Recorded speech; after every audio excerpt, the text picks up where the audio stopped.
And these are live images. There you have Donald Trump. Let's try and listen into what he's saying. We're doing very well in Arizona. We're doing incredibly well in Texas. I'm hearing we're doing well all over. I hear the lines are amazing. The lines have been amazing. And I think we're going to have a great night. We're going to have a great night. And we're going to have, much more importantly, we're going to have a great 4 years. But I want to thank everybody. It's a tremendous group of people. Come on over here. This is the media. They're very nice. They treat us as Come on over. Kaylee, everybody, come on over. Young, attractive people that know politics. And someday, some of the people in this room, I predict, some of them will be president, I hope. But they've been working very hard. And I know you'll be here all night. And I think you're going to see some tremendous results. And, you know, we had rallies. There was love at those rallies. And there's never been rallies like that. There has never been. And I say it in front of the media. And they can check it. They can fact check it if they want. But there's never been anything like we just had. And I think a combination of the debate, maybe the debates, but the debate, certainly the second debate, and the rallies were, it was a good combination, and I think we took off. So it's been really good. I want to just thank everybody in the room. You see these people, we travel with these people. They're extremely nice, and they respect very much what we've done. Actually, I think they do. If you want to know the truth, I think they do. Yeah, please. How are you feeling today, Mr. President? I feel very good. After doing that many rallies, the voice gets a little bit choppy, I think. God did not design it for that much, but you know, look, we did a lot of them. We did actually 6 the last day because one finished at 2 in the morning. So I put it on, so we did 5 plus sort of 1. But we did a lot, and no, I feel great, really. If you win tonight, what's your message to Americans who didn't vote for you? Everybody should come together, and I think success brings us together. We're going to have a tremendous success. We had 33.1% up in growth, GDP, and nobody's ever seen a number like that. The last time the number was less than half, and I think that was in 1952. So we doubled up the number, more than doubled up the number. I think we're set for tremendous success, and success is going to bring unity. And it was bringing it before, and then we got hit with the China virus, and that certainly you had to go back, and I think we've done an incredible job with respect to that, other than public relations, because, and I'm not sure that it's possible to convince you of it, because, you know, you people were not really convincible no matter what we did, but we've done an incredible job, not only in handling it. Don't forget, we were expecting, and people were projecting, 2.2 million people. We closed up the greatest economy in the history of the world for any country, not just for our country. And we are now opening it up. We saved more than 2 million lives and did an incredible job with therapies and therapeutics and with, I think, maybe cures, because frankly, some of this stuff is so good. But if you look at the ventilator situation, we had a ventilator problem. And now with all the work that everybody's done, including Jared, people coming in from Silicon Valley, and now we're sending the ventilators all over, I mean, all over the world now, all over the world. We're producing them for other countries. But it's been an incredible period of time. And I think that if you look at, and I say it proudly, we are rounding the corner, but the vaccines are coming out very soon. They're having tremendous success. Johnson & Johnson, Moderna, Pfizer, and we're going to have we're going to have a very special year. Next year, I think, is going to be more successful than it was last year. We had the best year we've ever had last year, and I think we're going to be right in that category for next year. So that's very successful. Mr. President, have you written an acceptance speech and a concession speech? No, I'm not thinking about concession speech or acceptance speech yet. Hopefully, we'll be only doing one of those two. And you know, winning is easy. Losing is never easy. Not for me, it's not. But I think we have, when you see rallies, the likes of which in the history of this country, probably in the history of the world, nobody's ever seen before. There's a tremendous love going on in this country, and there's really a tremendous unity. There's a tremendous unity. Nobody's ever seen that, where you take an airport, and the airport's not big enough to hold the crowds. Nobody's ever seen a thing like that. And Our opposition, as you know, would have a few people sitting in circles, and that's okay. That's not abnormal. That's not abnormal, actually. I mean, that's the way it is. But we would get crowds of 50,000 people, 45,000 people, more. Nobody's ever seen anything like that. So it was an honor. They're great people. These are people that they appreciate what we did, and they also remember before I got there and before we all got there. This group has been with me. A lot of them are very young, but they've been with me, many of them, for a long time, right? A long time. And I really came here to thank you all, and then I'm going to say, and get immediately back to work.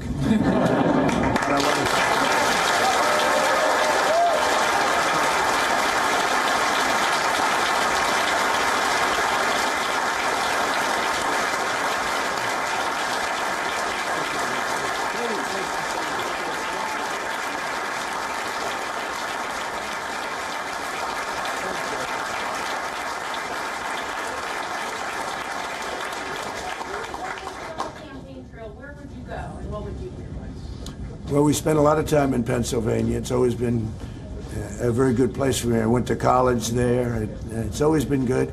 I think Pennsylvania is very important. Florida is very important, obviously. A lot of people talked about Texas, and Texas is, we will have a tremendous victory there based on, everything that you see. This is no longer polls. This is now we're looking at what's happening. It'll be a tremendous victory in Texas. I'm hearing we're doing tremendously well in Arizona. I think we're doing well all over, yeah. When do you think we'll know a winner, and should every vote be counted, no matter how long it takes? Well, I think you'll know possibly tonight, depending on the extent of a victory. I think you could know tonight. I think the ruling on Pennsylvania was an unfortunate one by the Supreme Court, because I think we should know what happens on the night. Let people put their ballots in earlier. But you have to have numbers. You can't have these things delayed for many days and maybe weeks. You can't do that. The whole world is waiting. This country is waiting, but the whole world is waiting. And a lot of shenanigans, a lot of bad things happen with ballots when you say, oh, let's devote days and days, and all of a sudden the ballot count changes. And you take a look at Philadelphia, the history of Philadelphia politics. No, I don't put people on their honor code. I don't think it's right, and I think it's a very dangerous thing that they've done with that decision. And maybe their wisdom will change that decision, or maybe we'll go back and give them a right to change it. But that's it's a very dangerous decision for this country, what they did with Pennsylvania, and some others also. You have to have a date, and the date happens to be November 3rd, and we should be entitled to know who won on November 3rd. And if somebody comes along and puts a ballot in way late, they shouldn't be. They should put the ballot in earlier. There's no reason why they can't put the ballot in 2 weeks earlier or 1 week earlier. I think it's a very dangerous decision for our country. In many ways dangerous, in many ways. Yeah. Will you speak to the American people tonight, regardless of the outcome or not? Well, I may. I mean, we're going to have to see. We have a big night planned. We're going to have a very big night. I just think we're going to have a tremendous...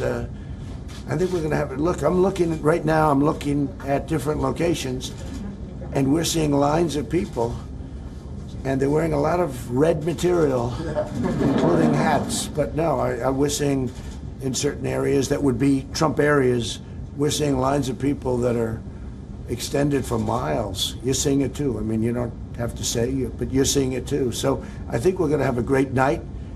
But it's politics and it's elections, and you never know. I can say that Texas, Arizona, a few of them are looking really very, very strong. Florida, looking very, very strong.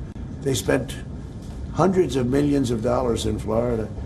But the people of Florida, they know I love them and they love me. We just have a automatic bond. Yeah, please. What are you seeing in Florida, especially in terms of seniors? Are you worried about any slippage there, or do you think? No, I don't think we're going to have any slippage. I think we're going to have, look, my relationship to seniors. I happen to be a senior. I don't want to say that too loud in this group.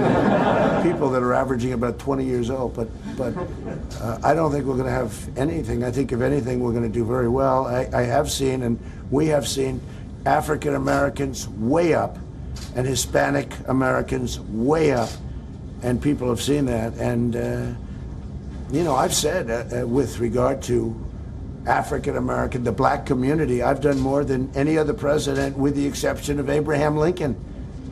And sometimes I say, with the possible exception of Abraham Lincoln, but let's give him a lot of credit, right? But I've done more than any other president in the history of this country for African American, the black community.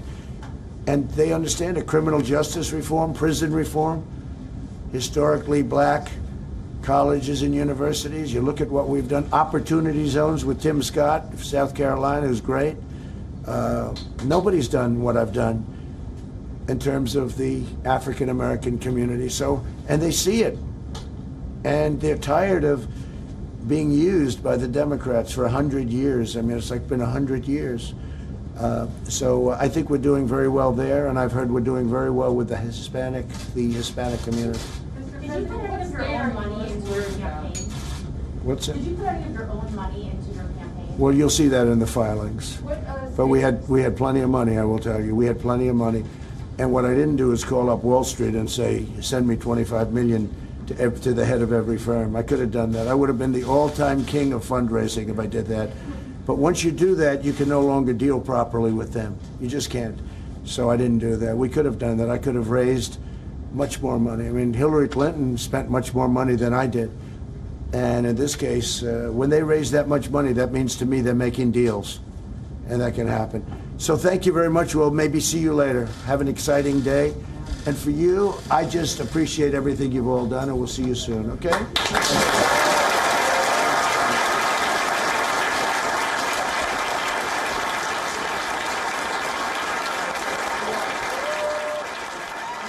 President Donald Trump in Texas, Arlington, Texas. This state has 38.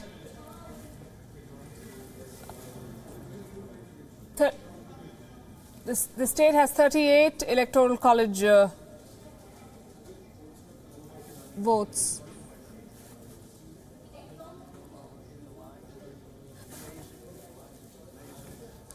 Joining us now is Stephen Herman, Voice of America's White House Bureau Chief. He's with us from Virginia.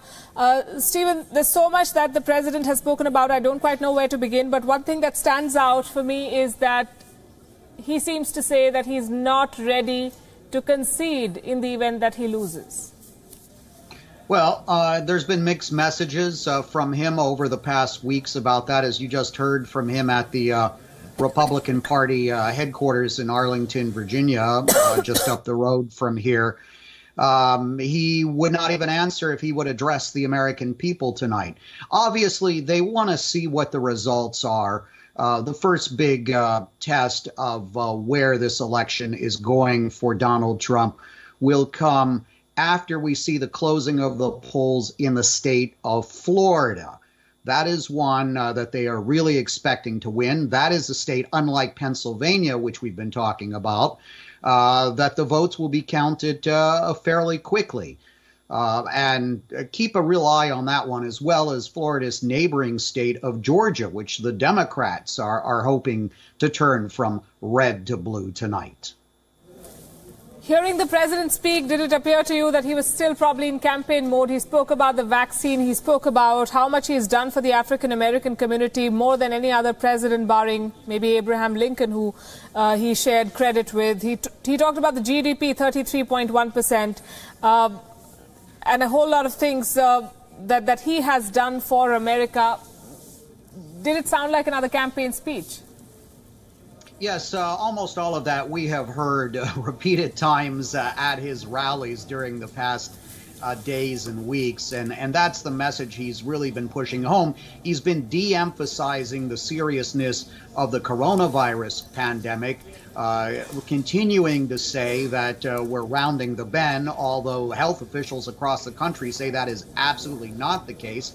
He's been promising recently that a vaccine will be rolled out on a mass basis within weeks. Also, we're hearing from his own government that that is not the case, that it's going to be early next year, perhaps the spring, the middle of the year, before the majority of Americans are going to have a COVID-19 vaccine. So a message very much in contrast to what Joe Biden and the Democrats have been pushing. You're in Virginia, Kamala Harris' state. How are the Democrats doing, especially the vice presidential pick? How how have the voters, especially the Indian American community, responded to this choice by Democrats?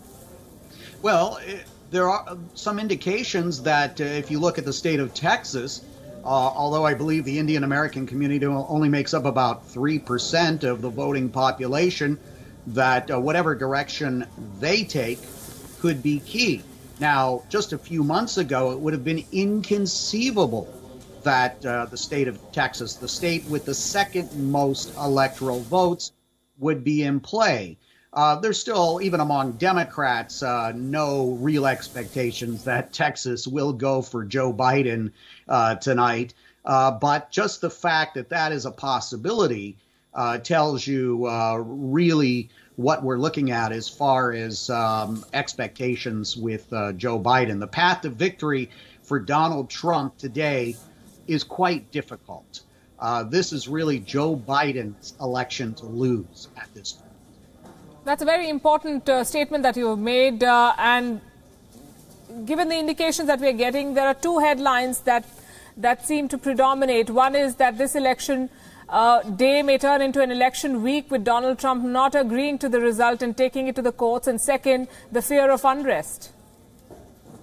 Well, the phrase that a lot of the Democratic Party operatives have been using in recent days is too big to rig. What they want to see is what they're calling a blue tsunami, a wave of Democratic Party votes so large that it can't be contested. But if it is close, and as you heard the president say just a few minutes ago there, if we're waiting and waiting and waiting for those votes to come in from Pennsylvania, which would have been those mail-in ballots that are widely expected to be in favor of the Democrats, he believes that there should be a cutoff, and he is going to go to court to challenge that. Now, most of the political pundits that I speak to and lawyers are very skeptical that he would be able to preside in court with that sort of argument, because these are legitimate votes coming in. And I think the other thing to stress is, even if Donald Trump comes out tonight and declares victory, it doesn't mean he's reelected. The candidates don't get to decide whether they've won or lost. They can say anything they want, but that's going to be up to the states and perhaps, as we saw in the year 2000, ultimately the Supreme Court. Donald Trump has just tweeted, and he has said that, or he has claimed that people in Nigeria are taking out a rally in his support, and he has shared pictures. And he's also spoken about how much he has done for the African American community. What is he trying to do here? Is he hoping for a change of heart for the African Americans to perhaps at the last moment vote for the president who claims to have done so much for them? Well, there's a perception, especially among Republican Party activists, that if Donald Trump can get 15% of the black male vote in the United States, he would win this election. We'll have to wait and see whether he does accomplish this. But there's been a drain from the support he had 4 years ago among seniors and among women. So he's got to make that up somewhere, especially with the demographics changing over 4 years in some of these key states, where these states are going from red to purple to blue. So it is really an uphill battle for him. So that's what that messaging is all about. But we have to look at the fact that, 10 crore people have already voted. The majority of the votes are already in. Nothing that Joe Biden says today or Donald Trump says today are going to sway the votes of those that have already cast their votes. Right. Stephen Herman, thanks very much for joining us from Virginia. With us is Jay Chabria from Ohio. He's a Republican strategist. Jay Chabria, welcome to WION. We were just speaking to Stephen Herman, the VOA White House bureau chief, and he says the road to re-election for Donald Trump looks very tough. Do you agree with the assessment? It is a tough path. I mean, he has fewer states that he can win, that he can flip from Hillary Clinton than Joe Biden can flip from Donald Trump. But I will remind you that the media was singing the same song 4 years ago at the same time today. I was actually on TV doing the same kind of thing where I said, I don't know how Donald Trump can win. Polls in America have been wrong for several election cycles, not just this one. So I think we need to be very careful about what we're predicting because no one knows what's going on. And then I will also say this is the first time people are polling in a worldwide pandemic. There is no chance that any of these polls really are accurate. So Joe Biden could win, but it's not because the polls are accurate. The polls may or may not be accurate, but the trends and the division that we've seen in America, if you look at the key indicators, health is one. America is the worst performer when it comes to the pandemic. The second, of course, is the economy. In America, to be fair, is not the only one that's suffering because of this pandemic. Other countries have fared equally bad, if not worse, and there's only so much that a president can do. But the fact is, when people vote, they look at what's happening around them and what's happening to their lives. And would you say that this pandemic has dealt a blow to Donald Trump's chances? He could have done better had it not been for this. Absolutely. I think before the pandemic hit us in February, if you looked at those same indicators, Donald Trump was going to be reelected. There was not even a question in my mind that he was going to be reelected. But because of the pandemic, because of the racial strife in this country, and also because of economic uncertainty, I think it has given Joe Biden an opportunity without actually campaigning, without actually running a real campaign, to have a chance to win. And a very good chance, to be clear. He most likely will be elected president tonight. However, there are lots of these states which are very close, and statewide polling is never as accurate as people kind of think that it is. A lot of times the national polls, they get the popular vote right, but remember, we vote by state. So in a state like Ohio, where Joe Biden was here yesterday trying to pull the state out, it's been going solidly Republican for several election cycles. Joe Biden could win it, and if he does win it, he's going to win in a landslide, by the way. But I think it's going to be very difficult for us to accurately gauge what's happening in some of these states, especially Pennsylvania and Florida and Georgia and some places like that are being contested.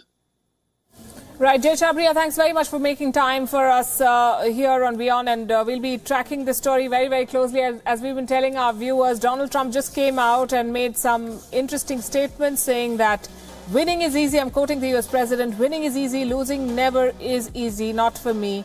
And he claims that America is witnessing tremendous love and tremendous unity, all in support of him. He sounds extremely confident after having a long run of campaigning, voice choppy, as he put it. God did not design the throat for that much.